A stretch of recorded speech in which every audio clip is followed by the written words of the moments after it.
Le libre-échange est devenu un sujet brûlant avec le Mercosur.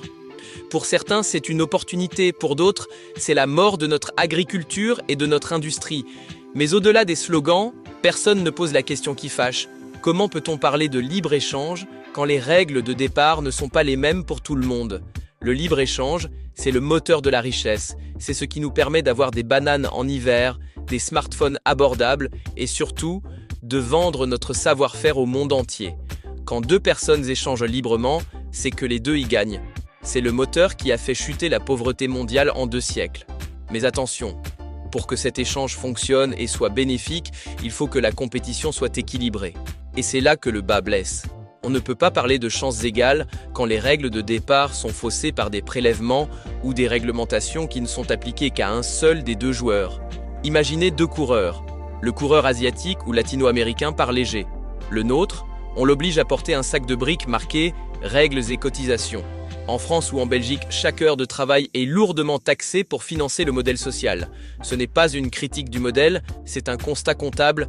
On taxe la production locale avant même qu'elle ne sorte de l'usine.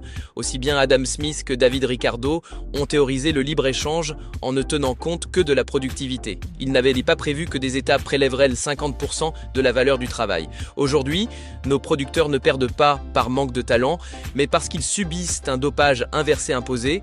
Le résultat est absurde.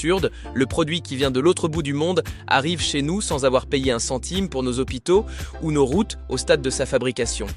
En taxant uniquement le travail domestique, on offre en réalité une subvention invisible à tout ce qui est fabriqué ailleurs. La solution facile, prônée par certains, serait de fermer les frontières. Mais taxer les importations, c'est punir le consommateur et l'appauvrir. Le protectionnisme ne règle rien. Il cache simplement l'inefficacité de notre propre système fiscal sous une couche de taxes ou de règles supplémentaires. Alors, comment retrouver des chances égales? La solution est simple, réduire massivement les charges sur le travail pour les basculer sur la consommation via la TVA. Pourquoi? Parce que la TVA ne regarde pas l'origine du produit, elle s'applique à tous les produits d'un rayon de la même façon. Avec ce basculement, le producteur local s'allège, il redevient compétitif car son coût de production chute et les produits importés, ils subiront exactement la même TVA que la nôtre pour financer notre système.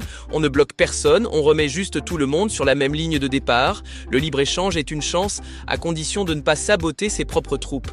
En libérant le travail et en taxant la consommation de manière égale, on redonne de l'oxygène à nos entreprises et on préserve l'emploi chez nous. Abonnez-vous pour ne plus vous laisser raconter d'histoires.